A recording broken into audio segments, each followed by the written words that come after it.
ಚೈತ್ರಾಲಿಗೆ ಸಾಮ್ರಾಟ್ first floor ಕಡೆ ಹೋಗಿದ್ ನೋಡಿ ಅನುಮಾನ ಇನ್ನೂ ಜಾಸ್ತಿ ಆಯ್ತು. ಯಾವ್ದಕ್ಕೂ ನೋಡ್ಕೊಂಡ್ ಬಂದ್ಬಿಡೋಣ ಅಂತ ಎದ್ದು ಹೊರಟಿದ್ಲು. ಅಷ್ಟರಲ್ಲಿ ಅವಳಿಗೆ ಯಾವ್ದೋ ಕಾಲ್ ಬಂತು. ಈ ಕಡೆ ಸಾಮ್ರಾಟ್ ಅಕ್ರಮ್ ಕ್ಯಾಬಿನ್ಗೆ ಹೋಗಿ VIP ಕಾರ್ಡ್ ತಗೊಂಡ್ ಬಂದ.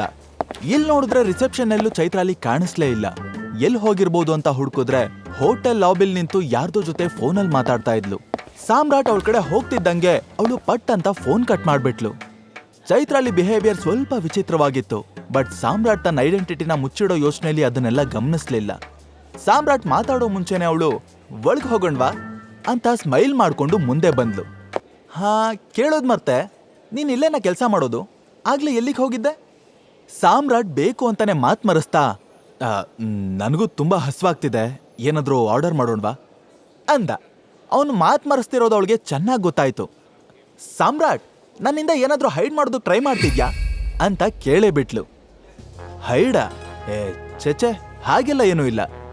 ಫಸ್ಟ್ ನಾವ್ ಇಲ್ಲಿಗೆ ಬಂದಿರೋ ಕೆಲಸ ಮುಗಿಸೋಣ, ನಿನ್ಗೇನ್ ಬೇಕೋ ಆರ್ಡರ್ ಮಾಡು ಅಂತ ಹೇಳಿ ವೇಟರ್ ಕಡೆ ನೋಡ್ದ. ಅಷ್ಟರಲ್ಲಿ ಅವಳ ಪಕ್ಕ ಹ್ಯಾಂಡ್ಸಮ್ ಅಂಡ್ ರಿಚ್ ಹುಡುಗ ಒಬ್ಬ ಬಂದ್ ನಿಂತ. ಹಲೋ ಗಾರ್ಜಿಯಸ್ ಅಂತ ಹ್ಯಾಂಡ್ ಶೇಕ್ ಮಾಡೋದಕ್ ಮುಂದಾದ. ಚೈತ್ರಾಲಿ ಮೇಲಿಂದ ಕೆಳಗ್ವರೆಗೂ ಒಂದ್ಸಲ ಗುರಾಯಿಸಿ ಮುಖ ತಿರುಗಿಸಿದ್ಲು.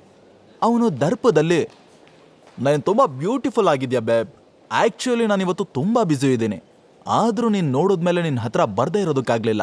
ಎಂತ ಬ್ಯೂಟಿಫುಲ್ ಫ್ಲವರ್ ನೋಡಿ ದುಂಬಿ ಹಾಗೆ ಹೋಗಕ್ಕಾಗತ್ತಾ? ಮಕರಂದ ಹೀರ್ಲೇಬೇಕಲ್ವಾ? ಸೊ ಇವತ್ತು ನಾನೇ ನಿನಗೆ ಟ್ರೀಟ್ ಕೊಡಿಸ್ತೀನಿ ಅಂತ ಹೇಳಿ ಚೇರ್ ಎಳ್ಕೊಂಡು ಅವಳು ಪಕ್ಕದಲ್ಲೇ ಕೂತ್ಬಿಟ್ಟ. ಅವನು ಮುಖದಲ್ಲಿರೋ ಕೆಟ್ಟ ಸ್ಮೈಲ್ ನೋಡಿದ್ರೇನೆ ಅವ್ನ ಬ್ಯಾಡ್ ಇಂಟೆನ್ಷನ್ ಏನು ಅನ್ನೋದು ಚೈತ್ರಾಲಿ ಮತ್ತೆ ಸಾಮ್ರಾಟ್ ಇಬ್ರಿಗೂ ಕ್ಲಿಯರ್ ಆಗಿ ಅರ್ಥ ಆಯ್ತು. ಆದ್ರೂ ಸುಮ್ಮನೆ ಗಲಾಟೆ ಬೇಡ, ಸ್ಮೂತ್ ಆಗಿ ಹ್ಯಾಂಡಲ್ ಮಾಡೋಣ ಅನ್ಕೊಂಡು ಸಾಮ್ರಾಟ್, ಲುಕ್ ಮಿಸ್ಟರ್, ನಾವಿಬ್ರು ಆಲ್ರೆಡಿ ಡೇಟ್ ಮಾಡ್ತಾ ಇದೀವಿ, ಡೋಂಟ್ ಡಿಸ್ಟರ್ಬ್ ಅಸ್ ಪ್ಲೀಸ್ ಅಂತ ಬಾಗ್ಲಿ ಕಡೆ ಕೈ ತೋರಿಸ್ತಾ. ವಾಟ್, ಡೇಟ್ ಮಾಡ್ತಿದ್ದೀರಾ? ನಿನ್ನ ನೋಡಿದ್ರೆ ಇವಳು ಕಾರ್ ಡ್ರೈವರ್ ಥರ ಕಾಣಿಸ್ತಿದ್ಯಾ. ಹೋಗ್ಲಿ ಬಿಡು, ಬಟ್ ಇವತ್ತಿಂದ ನಾನು ಇವಳ ಜೊತೆ ಡೇಟ್ ಮಾಡ್ತೀನಿ. ಒಳ್ಳೆ ಮಾತಲ್ಲಿ ನೀನ್ ಇಲ್ಲಿಂದ ಜಾಗ ಖಾಲಿ ಮಾಡ್ಬಿಡು. ಸಾಮ್ರಾಟ್ ಮುಷ್ಟಿ ಬಿಗೆ ಆಯ್ತು. ಎತ್ತಿ ಅವನ ಮುಖಕ್ಕೆ ಒಂದ್ ಕೊಡೋಣ ಅನ್ಕೊಂಡ, ಆದ್ರೂ ತಾಳ್ಮೆ ತಗೊಂಡು ಇನ್ನು ಎಷ್ಟು ಮಾತಾಡ್ತಾನೋ ಮಾತಾಡ್ಲಿ ಅಂತ ಸುಮ್ನಾದ. ಆ ಹುಡುಗ ಚೈತ್ರಾಳಿ ಲಿಪ್ಸ್ನ ನೋಡ್ತಾ, ಒಳ್ಳೆ ರಸಗುಲ್ಲ ತರ ಇದ್ಯಾ, ರಿಚ್ ಫ್ಯಾಮಿಲಿ ಬ್ಯಾಕ್ ಗ್ರೌಂಡ್ ಇರೋ ತರಾನೂ ಕಾಣಿಸ್ತಿದೆ. ಅಂತದ್ರಲ್ಲಿ ನಿನಗೇನು ಬಂದಿರೋದು ದರಿದ್ರ? ಹೋಗಿ ಹೋಗಿ ಇಂಥ ಲೋ ಕ್ಲಾಸ್ ಹುಡುಗನ ಜೊತೆ ಡೇಟ್ ಮಾಡ್ತಿದ್ಯಲ್ಲ, ಸ್ಟ್ಯಾಂಡರ್ಡ್ ತಕ್ಕಂಗ್ ಚಾಯ್ಸ್ ಮಾಡ್ಬೇಕು ಅಂತ ಸರ್ಕ್ಯಾಸ್ಟಿಕ್ ಆಗಿ ಹೇಳ್ತಾ ಸಾಮ್ರಾಟ್ನ ಕೀಳಾಗಿ ನೋಡ್ದ. ಈಗ ಸಾಮ್ರಾಟ್ಗೆ ತಡ್ಕೊಳ್ಳೋದಕ್ಕಾಗ್ದೆ ಜೋರಾಗಿ ಟೇಬಲ್ ಕುಟ್ಟಿ, ಅತಿಯಾಗಿ ಮಾತಾಡ್ತಾ ಇದ್ಯಾ, ಮರ್ಯಾದೆಯಿಂದ ಬಾಯಿ ಮುಚ್ಕೊಂಡು ಹೋದ್ರೆ ನಿನಗೆ ಒಳ್ಳೇದು ಅಂತ ಗುಡುಗ್ದ. ಆದ್ರೂ ಅವನು ಸಾಮ್ರಾಟ್ ಮಾತ್ಗೆ ಕೇರೆ ಮಾಡ್ದೆ ಚೈತ್ರಾಲಿನೇ ನೋಡ್ತಾ, you come with me baby, ನಿಜವಾದ ಖುಷಿ ಏನು ಅಂತ ನಾನ್ ತೋರಿಸ್ತೀನಿ. ನೀನ್ ಈ ತರ ಲೋ ಕ್ಲಾಸ್ ಬಾಯ್ಸ್ ಜೊತೆ ಎಲ್ಲ ಓಡಾಡಬಾರ್ದು, ಇಂಥವ್ರಿಗೆಲ್ಲ ಕೂಲಾಗೋತ್ರ ಏನೂ ಇರಲ್ಲ, ಹೊಡ್ಸಿರೋ ಅಪ್ಪ ಯಾರು ಅಂತಾನೂ ಗೊತ್ತಿರಲ್ಲ ಅಂದ್ಬಿಟ್ಟ. ಅಪ್ಪನ ವಿಚಾರ ಬರ್ತಿದ್ದಂಗೆ ಸಾಮ್ರಾಟ್ ಕಿರಳಿರೋ ಸಿಂಹ ಆಗೋದ. ಇವ್ರ ರಾಸ್ಕಲ್ ಅಂತ ಕಿರಿಸ್ತಾ ಆ ಹುಡುಗನ್ ಕತ್ ಹಿಡ್ದು ಒಂದೇ ಕೈಯಲ್ಲಿ ನಾಯಿ ಮರಿನ ಎತ್ತೋ ತರ ಮೇಲೆತ್ಬಿಟ್ಟ. ಸಾಮ್ರಾಟ್ ಉಗ್ರ ರೂಪ ನೋಡಿ ಚೈತ್ರಾಲಿ ನಿಂತಲ್ಲೇ ನಡ್ಗೋದ್ಲು. ತಕ್ಷಣ ಅಕ್ಕಪಕ್ಕದವರೆಲ್ಲ, ಹೇಯ್, ಏನ್ ನಡೀತಾ ಇದೆ ಇಲ್ಲಿ? ಯಾಕೆ ಅವ್ನಿಗೆ ಹೊಡಿತಾ ಇದ್ಯಾ? ಸತ್ಕಿತ್ ಹೋಗ್ಬಿಟ್ಟ ಅವನು ಬಿಡೋ ಅಂತ ಚೀರಾಡೋದಕ್ಕೆ ಶುರು ಮಾಡಿದ್ರು. ಅವನು ಮಾತ್ರ ಯಾರ ಮಾತ್ಗೂ ತಲೆ ಕೆಡಿಸ್ಕೊಳ್ಳೇ ಇಲ್ಲ. ಆ ಹುಡುಗನ ಮುಖಕ್ಕೆ ಸರಿಯಾಗಿ ಒಂದು ಪಂಚ್ ಕೊಟ್ಟು, ಆಗ್ಲೇ ಏನ್ ಬೊಗಳ್ದೆ? ಹೊಡ್ಸಿದಪ್ಪ ಯಾರು ಅಂತ ಗೊತ್ತಿಲ್ಲ ಅಂತನ? ನಮ್ಮಪ್ಪ ಯಾರು ಅಂತ ಗೊತ್ತಾದ್ರೆ ನೀನ್ ಉಸಿರೇ ನಿಂತೋಗುತ್ತೆ. ನನ್ನ ಮಗನೇ ಸಾಯಿಸ್ಬಿಡ್ತೀನಿ ನಿನ್ನನ್ನ. ಅದೇ ಸಮಯಕ್ಕೆ ಹಿಂದೆಯಿಂದ, ಇಲ್ಲೇನಾಗ್ತಿದೆ? ಇದೇನ್ ಮೀನ್ ಮಾರ್ಕೆಟ್ ಅನ್ಕೊಂಡಿದ್ದೀರಾ? ಹಾ, ಇದು ಹೋಟೆಲ್ ಅನ್ನೋ ಕಾಮನ್ ಸೆನ್ಸ್ ಯಾರಿಗೂ ಇಲ್ವಾ ಅಂತ ಆ ಹೋಟೆಲ್ ಮ್ಯಾನೇಜರ್ ಕೂಕೊಂಡ್ ಅಲ್ಲಿಗೆ ಬಂದ. ಅಲ್ಲಿರೋ ಟೇಬಲ್ಲು ಚೇರು ಎಲ್ಲ ಚೆಲ್ಲಾಪಿಲ್ಲಿಯಾಗಿ ಬಿದ್ದಿರೋದನ್ನ ನೋಡಿ ಮ್ಯಾನೇಜರ್ಗೆ ಹುಚ್ಚಿಡ್ದಂಗಾಯ್ತು. ಸಾಮ್ರಾಟ್ ಏನೋ ಎಕ್ಸ್ಪ್ಲೈನ್ ಮಾಡೋದಕ್ಕೆ ಹೋದ. ಅಷ್ಟರಲ್ಲಿ ಒದೆ ತಿಂದಿರೋ ಆ ಹುಡುಗ ತೆವಳ್ಕೊಂಡ್ ಬಂದು ಅಳ್ತಾ ಡ್ರಾಮಾ ಶುರು ಮಾಡ್ದ.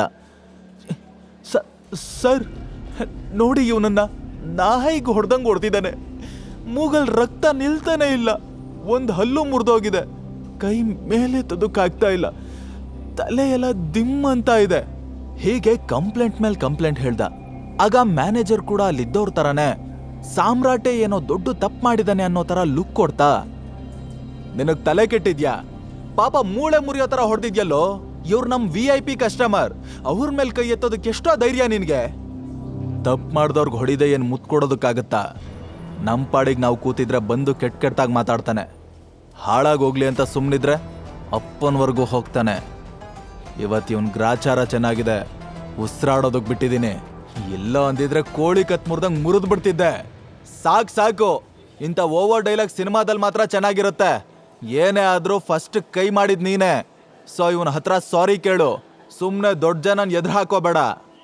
ನಾನ್ ಕೈ ಎತ್ತೋ ತರ ಮಾಡಿದ್ದು ಅವನು, ಹಾಗಾಗಿ ಅವನೇ ನನ್ನ ಕಾಲಿಗೆ ಬಿದ್ದು ಸಾರಿ ಕೇಳಬೇಕು. ಕೂಡ್ಲೆ ಆ ಹುಡುಗ ಎದೆ ಉಬ್ಬಿಸ್ಕೊಂಡು ಎದ್ ನಿಂತ. ಹೇಯ್, ಮರ್ಯಾದೆಯಿಂದ ನನ್ನ ಕಾಲು ಹಿಡ್ಕೊಂಡು ಕ್ಷಮೆ ಕೇಳು, ಇಲ್ಲಾಂದ್ರೆ ನಿನ್ಗೊಂದು ಹೆಜ್ಜೆನೂ ಆಚೆ ಹೋಗೋದಕ್ಕೆ ಬಿಡಲ್ಲ. ನಾನು ಯಾರು, ನನ್ನ ಫ್ಯಾಮಿಲಿ ಬ್ಯಾಕ್ಗ್ರೌಂಡ್ ಏನು ಅಂತ ನಿನ್ಗಿನ್ನೂ ಗೊತ್ತಿಲ್ಲ. ಕಾರಣ ಏನೇ ಇರಲಿ ಮೇಡಮ್, ಇವನು ಕೈ ಮಾಡಿದ ತಪ್ಪೆ, ಹಾಗಾಗಿ ಕ್ಷಮೆ ಕೇಳಲೇಬೇಕು ಅಂತ ಹೇಳ್ದ. ಮ್ಯಾನೇಜರ್ ಹಾಗೆ ಮಾತಾಡೋದಕ್ಕೆ ಏನ್ ಕಾರಣ ಅನ್ನೋದು ಸಾಮ್ರಾಟಿಗೆ ಗೊತ್ತಾಯ್ತು. ಅವನು ಬೇರೆ ದಾರಿ ಇಲ್ಲದೆ ಜೇಬಿಂದ ಅಕ್ರಮ್ ಕೊಟ್ಟಿದ್ದ ಕಾರ್ಡ್ನ ತೆಗೆದು ಅವನಿಗೆ ಕೊಟ್ಟು, ಈ ಕಾರ್ಡ್ ನಾನು ಕೊಟ್ಟಿದ್ ಯಾರು ಅಂತ ಅದ್ರ ಮೇಲೆ ಹೆಸರಿದೆ ನೋಡಿ, ಆಮೇಲೆ ನಾನು ಕ್ಷಮೆ ಕೇಳಬೇಕೋ ಬೇಡವೋ ಅಂತ ಡಿಸೈಡ್ ಮಾಡಿ. ಆ ಕಾರ್ಡಲ್ಲಿ ಅಕ್ರಮ್ ಹೆಸರಿರೋದು ನೋಡಿ ಮ್ಯಾನೇಜರ್ ಬೈದಲ್ಲಿ ಬೆವ್ರು ಹೋದ. ಹಾರ್ಟ್ ಬಿಟ್ ಬುಲೆಟ್ ಟ್ರೈನ್ ತರ ಫಾಸ್ಟ್ ಆಯ್ತು. ಒಂದು ಸಲ ಕಾರ್ಡ್ನ ಮತ್ತೊಂದ್ಸಲ ಸಾಮ್ರಾಟ್ನ ನೋಡ್ತಾ ಲಕ್ವಾ ಹೊಡೆದಿರೋ ತರ ನಿಂತ್ಬಿಟ್ಟ. ಅಕ್ರಮ್ ಕಾರ್ಡ್ ಇದೆ ಅಂದ್ರೆ ಸಾಮ್ರಾಟ್ ಎಷ್ಟು ಸ್ಪೆಷಲ್ ಅಂತ ಆಗ ಅವನ್ಗೆ ಅರ್ಥ ಆಯ್ತು. ಈ ವಿಷಯ ಅಕ್ರಮ್ವರೆಗೂ ಹೋದ್ರೆ ಖಂಡಿತ ನಮ್ ಕೆಲಸ ಉಳಿಯಲ್ಲ ಅಂತ ಕೂಡ್ಲೆ ವರ್ಷನ ಚೇಂಜ್ ಮಾಡ್ದ. ಸೀದಾ ಆ ಹುಡುಗನ ಹತ್ರ ಹೋಗಿ, ಬೇರೆಯವ್ರ ಮನೆ ಹೆಣ್ಮಕ್ಳ ಜೊತೆ ಮಾತಾಡೋದಕ್ಕೂ ಮೊದಲು ನಿಮ್ಮಮ್ಮನ ಹತ್ರ ಹೋಗಿ ಹೇಗ್ ಬಿಹೇವ್ ಮಾಡಬೇಕು, ಅವ್ರಿಗೆ ಹೇಗ್ ಗೌರವ ಕೊಡಬೇಕು ಅಂತ ಕಲ್ತ್ಕೊಂಡ್ ಬಾ ಅಂತ ಚೆನ್ನಾಗಿ ಉಗ್ದು ಉಪ್ಪಿನಕಾಯಿ ಹಾಕ್ದ. ಇಷ್ಟೆಲ್ಲ ಆದ್ಮೇಲೆ ಸಾಮ್ರಾಟ್ಗೆ ಅಲ್ಲಿ ನಿಂತ್ಕೊಳ್ಳೋದಕ್ಕೂ ಇಷ್ಟ ಆಗ್ಲಿಲ್ಲ. ಚೈತ್ರಾಳಿನ ಕರ್ಕೊಂಡು ಅಲ್ಲಿಂದ ಹೊರಟ. ಸಾಮ್ರಾಟ್ ಕಾರ್ ಟರ್ನ್ ಮಾಡ್ದ. ಸ್ವಲ್ಪ ಹೊತ್ತಿನ ನಂತರ ಅವರು ಮತ್ತೊಂದು ಲಕ್ಸುರಿಯಸ್ ಹೋಟೆಲ್ ರೀಚ್ ಆದ್ರು. ಆ ಹೋಟೆಲ್ ಬೋರ್ಡ್ ಕಡೆ ನೋಡ್ತಾ ಚೈತ್ರಾಲಿ ಒಳಗ್ ಕಾಲಿಟ್ಲು. ಸಾಮ್ರಾಟ್ ಕೂಡ ನೋಡ್ದ. ಅದು ಸಂಜಯ್ನ ಪರಮಶತ್ರು ದಿಗ್ಬಾಲ್ ಹೋಟೆಲ್ ಆಗಿತ್ತು. ಸಾಮ್ರಾಟ್ ಗೊತ್ತಿದ್ದೇ ಅಲ್ಲಿಗೆ ಬಂದಿದ್ದ. ಆ ಹೋಟೆಲ್ ಜೊತೆಗೆ ದಿಗ್ಬಾಲ್ ದೊಡ್ಡ ಮಾಫಿಯಾ ಗ್ಯಾಂಗ್ನು ನಡೆಸ್ತಿದ್ದ. ಬೆಂಗಳೂರಿನ ಭೂಗತ ಲೋಕದಲ್ಲಿ ಟೈಗರ್ ಹೆಸರು ಎಷ್ಟು ಫೇಮಸ್ ಆಗಿತ್ತೋ, ದಿಗ್ಬಾಲ್ ಹೆಸರು ಕೂಡ ಅಷ್ಟೇ ಜೋರಾಗಿತ್ತು. ಅವನು ಸಂಜಯ್ ಮಾಡಿರೋ ಅಷ್ಟೇ ದುಡ್ಡು, ಆಸ್ತಿ ಪಾಸ್ತಿ ಎಲ್ಲ ಮಾಡಿದ್ದ. ಇವತ್ತಾದ್ರೂ ದಿಗ್ಬಾಲ್ನ ನೋಡೋ ಚಾನ್ಸ್ ಸಿಗ್ಬೋದು ಅನ್ಕೊಳ್ತಾನೆ ಸಾಮ್ರಾಟ್ ಒಳಗ್ ಹೋಗಿ ಕೂತ್ಕೊಂಡ. ಅಷ್ಟ್ರಲ್ಲಿ ಅವನ್ ಕಣ್ಣು ಪಕ್ಕದ ಟೇಬಲ್ ಅಲ್ಲಿ ಕೂತಿರೋರ್ ಮೇಲ್ ಬಿತ್ತು. ಅವರು ಏನೋ ತುಂಬಾ ಸೀರಿಯಸ್ ಆಗಿ ಮಾತಾಡ್ತಿದ್ರು. ಇವಾಗ ಬೆಂಗಳೂರು ಮಾಫಿಯಾದಲ್ಲಿ ಮಾತ್ರ ಅಲ್ಲ, ಇಡೀ ಅಂಡರ್ ವರ್ಲ್ಡ್ ತುಂಬಾ ಯಾರ ಹೆಸರು ಓಡಾಡ್ತಿರೋದು ಹೇಳು? ದಿಗ್ಪಾಲ್, ಡೆವಿಲ್ ದಿಗ್ಪಾಲ್ ಹೆಸರು ಕಣ. ಕರೆಕ್ಟ್ ಆಗಿ ಹೇಳ್ದೆ ಎಬ್ಬೆಟ್ಟು. ಟೈಗರ್ ಅಂಡರ್ ವರ್ಲ್ಡ್ ಇಂದ ಮಾಯ ಆದ್ಮೇಲೆ ಟೈಗರ್ ಅನ್ನೋ ಹೆಸರು ಮಾಯ ಆಯ್ತು. ಆದ್ರೂ ಆ ಟೈಗರ್ ಗತ್ತು ಗಮ್ಮತ್ತೆ ಬೇರೆ ಲೆವೆಲ್ಲು. ಅವನ್ ತರ ಬೆಂಗಳೂರು ನಾಳೋ ಗಂಡು ಮತ್ತೆ ಹುಟ್ಟಲ್ಲ ಬಿಡು. ಇತ್ತ ಇನ್ನೊಬ್ಬ ಪುಡಿ ರೌಡಿ, ಜಿಂಕೆ ಜಾನಿ. ಲೇ, ಟೈಗರ್ ಸತ್ತಿಲ್ಲ ಕಣ್ರೋ, ಅವನ್ ಜೀವಂತವಾಗಿದ್ದಾನೆ.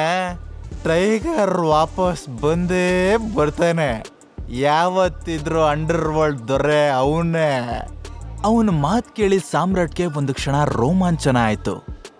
ಜಾನಿ ಸುಳ್ಳು ಹೇಳ್ತಿದ್ದಾನ ಅಥವಾ ನಿಜವಾಗ್ಲೂ ಅವನ್ಗೆ ಟೈಗರ್ ಬಗ್ಗೆ ಏನೋ ಗೊತ್ತಿರಬಹುದಾ ಅನ್ನೋದನ್ನ ತಿಳ್ಕೋಬೇಕಿತ್ತು. What next? ಸಾಮ್ರಾಟ್ ಜಾನಿನ ಮಾತಾಡಿಸ್ತಾನ. ಚೈತ್ರಾಲಿಗೆ ಸಾಮ್ರಾಟ್ ರಿಯಲ್ ಐಡೆಂಟಿಟಿನ ತಿಳ್ಕೊಳ್ಳೋದಕ್ಕಾಗತ್ತಾ? ಅವಳು ಯಾಕೆ ಸಾಮ್ರಾಟ್ ಹಿಂದೆ ಬಿದ್ದಿದ್ದಾಳೆ? ಸಾಮ್ರಾಟ್ ದಿಗ್ಪಾಲ್ನ ಮೀಟ್ ಮಾಡ್ತಾನ. ಇದನ್ನೆಲ್ಲ ತಿಳ್ಕೊಳ್ಳೋದಕ್ಕೆ ತಪ್ಪದೆ ಕೇಳಿ tiger returns, only on pocket FM. ಈಗ ನೀವು ಪಾಕೆಟ್ ಎಫ್ಎಂ ನಲ್ಲಿರೋ ಎಲ್ಲಾ ಶೋಗಳನ್ನ ಈಸಿಯಾಗಿ ಕೇಳಬಹುದು. ಈಗಲೇ ಡೌನ್ಲೋಡ್ ಮಾಡಿ ಪಾಕೆಟ್ ಎಫ್ಎಂ ಮತ್ತು ಕೇಳಿ ದೇಶ ವಿದೇಶದಲ್ಲಿ ಫೇಮಸ್ ಆಗಿರೋ ಟೈಗರ್ ರಿಟರ್ನ್ಸ್ ಅನ್ನೋ ಮೈ ನವಿರೇಳಿಸೋ ಕಥೆಯನ್ನ.